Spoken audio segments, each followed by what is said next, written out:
Hello everybody, Brios here, and in the last few hours, something pretty goddamn interesting happened, and I think the community ought to know. And what really happened was basically in the last 2-3 hours, the developer, Frostbyte, gave an exclusive dev chat with Just Call Me Ash. Ash being a pretty controversial character, but he knows his stuff, he is blunt and not afraid to tell you, and yeah, so pretty interesting.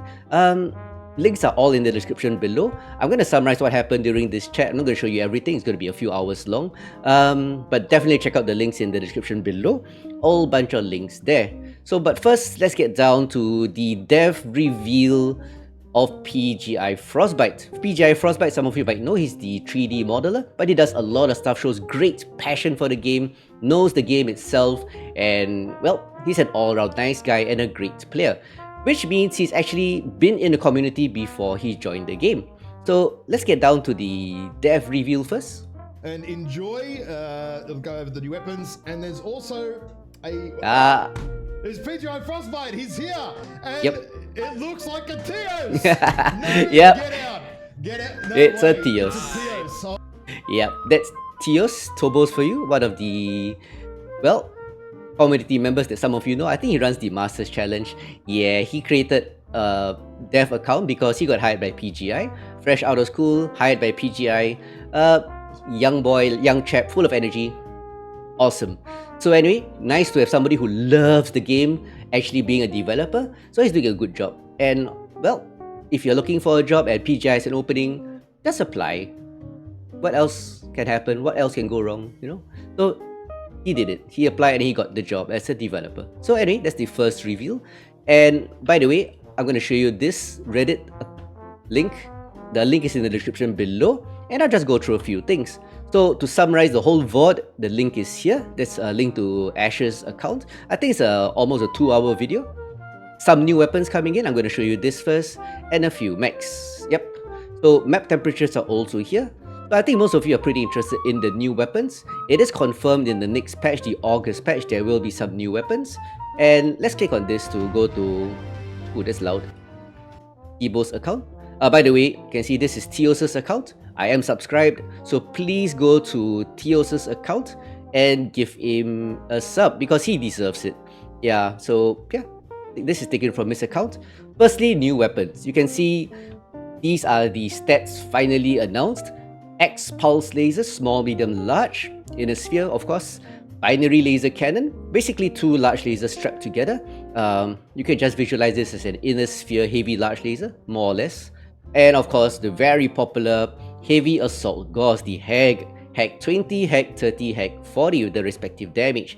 Basically, each shell, you could call it, is 5 points of damage and it fires multiple shells. Hag 20 firing 4 shells and 5 damage each, so on and so forth. There is a charge mechanic, but it's basically, to summarize, Hags are designed to be mid-range, high alpha weapons. X-Pulse are basically different from MechWarrior 4. Quadrant was discussing with PGI and they decided that let's make something a bit different because in, I wouldn't say law, but I guess I'll say law anyway. X-Pulses traditionally are longer range, higher heat pulse lasers, but that's kind of boring. So now X-Pulses in MWO will be very rapid firing, high, well, more sustained, I wouldn't say high, sustained damage weapons with a very short cooldown, almost continuous. Think of it like a machine gun laser. And like I said, binary laser cannon is basically 2 large lasers strapped together using 1 energy hardpoint, and well, kind of like a heavy large laser.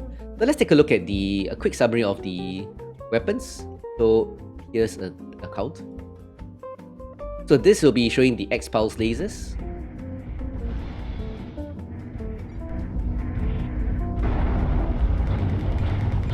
So these are small X-Pulse lasers.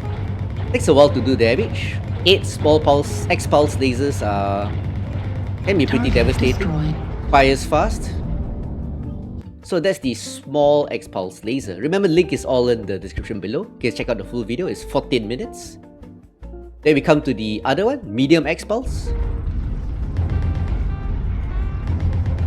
Heat level critical. Definitely hotter, but longer range. 264 on the Jester, which has a bit of quirks. There it is. Heat level critical. Yep. So basically a bit yellowish if you look at the beams. I think they're gonna be, yeah, there it is, yellow beams, unless your config file changes it. Yellow beam lasers, and yeah, rapid firing lasers. So moving along to the next one. Oh yeah, weapon sounds are just placeholders. The sounds are not confirmed yet. They're trying to create new sounds. QA, quality assurance, and sounds still getting the thing done. So what you hear is not exactly accurate. So let's move on to the large X pulse. Let it engaged. You see, it's gonna be a nice different color. I like the colors. Purple was chosen, really beautiful. Interesting range.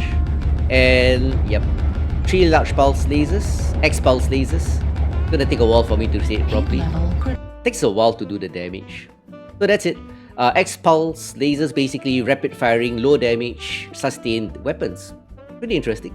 So let's go on to the next set of weapons. And that's the binary laser cannon. So binary laser cannons, let's rewind a bit. This is a dial breaker. 3 binary lasers on the left. Yeah, Tiyos overheated, it's hot. White color. So let him fire again.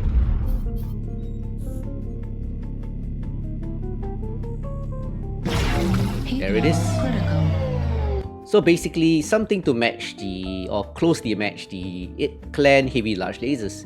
So that's binary laser cannons for you. Moving on to the very popular weapons. Oh, more binary lasers? Now let's just skip this. More binary lasers, more binary lasers. And let's go on to heavy Gauss. Lots of binary lasers.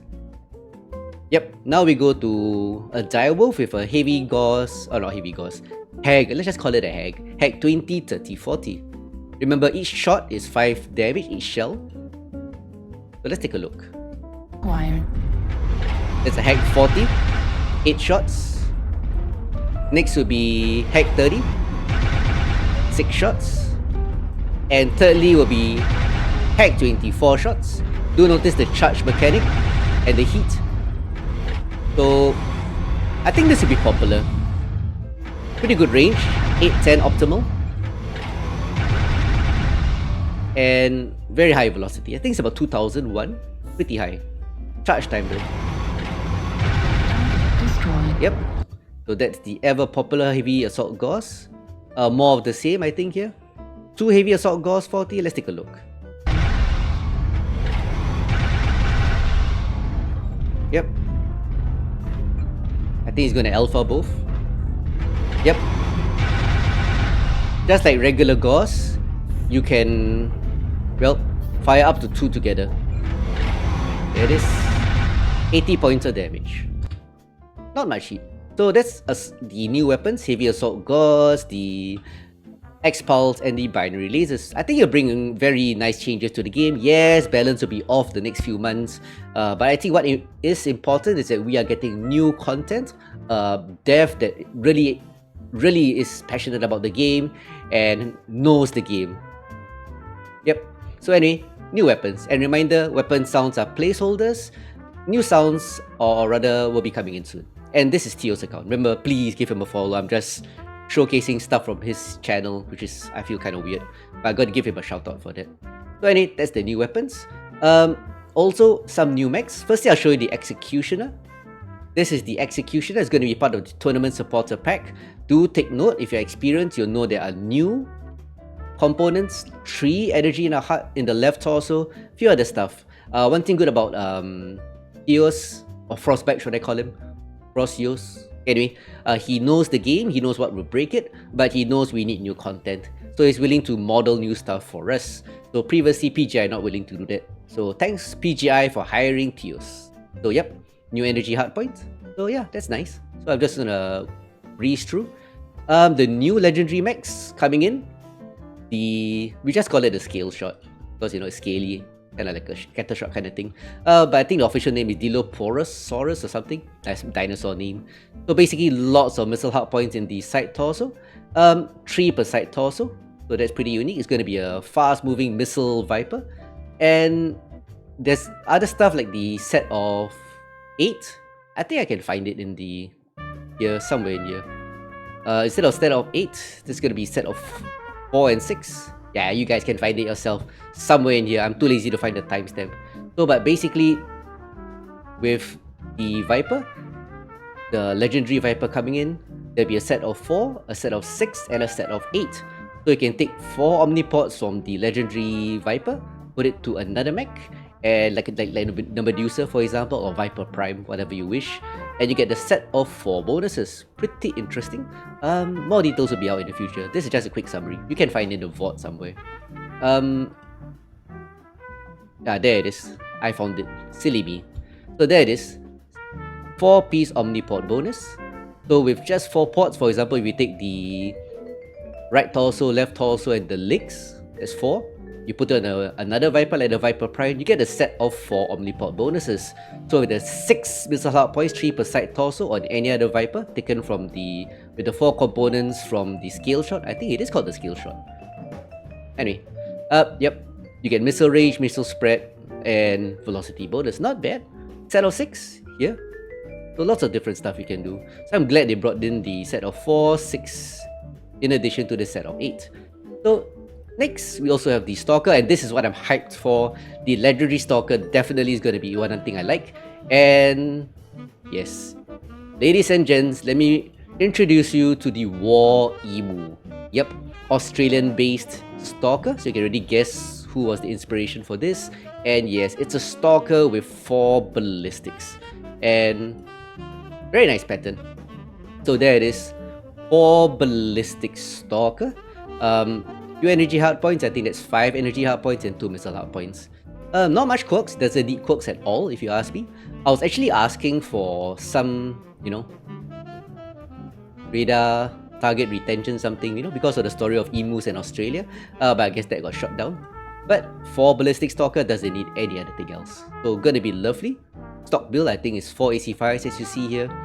I think this will be popular. And next is the Executioner. As I said, this will be the Tournament Supporter Pack. So do buy the Tournament Supporter Pack. Give Tiyos some help with his salary and his income. He doesn't get any commission from this, but if sales go up and Tiyos is doing a good job, which I think he is, he deserves some uptick in the game population and sales that will, reflect good on him, reflect positively on him. So yeah, I'm gonna get the Tournament Supporter Pack for sure. And this Timberwolf, it's nice. This is I think the CS Championship whatever reward mech. So yeah, lots of stuff. So anyway, one last thing to show you guys, and remember all this link here is in the description below. So feel free to check out everything. I skipped through quite a lot. It was a very interesting VOD.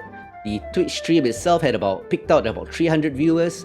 Very popular. We all had a great time there. I was half asleep, but I was just lurking, lying down in my bed with my son and just watching a bit. And because it's Ash, it was muted. So if you know Ash, you know why. But anyway, lastly, we'll look at the temperatures. This is the updated list of temperatures. I'm glad Tiyos, who knows the game itself, Frostbyte knows the game, so he knows that people always get mistaken by temperatures because, community pagi oh, red means hot. That's not true at all. In fact, if you look at this, the hottest map is Rubelite Oasis. It's 159. This is a typo. 159 degrees Celsius for Rubelite Oasis, the poop map, very brown. It is officially the hottest map in the game. It negatively impacting your heat dissipation quite a lot. And if you look at Terra Turba, I don't know where it is. Yeah, somewhere here. It is updated to a few new things. Terra Thermal Crucible is heat neutral. Vitric Station is also pretty darn hot. People think it's cool because they think it's like Manifold. Manifold is the coolest at giving you additional heat dissipation. Well, something that looks the same, Vitric Station, is almost the opposite. Pretty darn hot. Almost boiling temperature of pure water at atmospheric temperature. Series Scrapyard is also heat neutral. I was trying to find Terra Therma, but Terra Therma basically is somewhere. Formalin Desert is pretty hot. There it is, Terra Therma. It's hot, but it's not exactly the hottest map in the game. Rubelite being the double the heat of Terra Therma. So people always think Terra Therma is the hottest. It's not. It's only the hottest if you stand in the lava. So that's it, ladies and gents. That's a quick summary of the recent changes to this game, MechWarrior Online. Lots of good things happening in August. And by the way, Quadrant Feedback Discord is also in the description below, the link. Go there, give your own thoughts, connect with Frostbyte or Tiyos or Tiyos down there. And he knows the game, so give him some good quality feedback. And yeah, hopefully things go well. He gets to keep his job, the game gets better, and we get what we want. And personally, what I want is new content. So with that being said, I wish you guys adios, have a good time, and let's hope we get new stuff for the game. I know we all want MWO2, but it's gonna take a total revamp, so not likely to happen. So yeah, let's hope this game has a few more years in it. So like I said, adios, goodbye, and I hope to see you on the battlefield. Bye!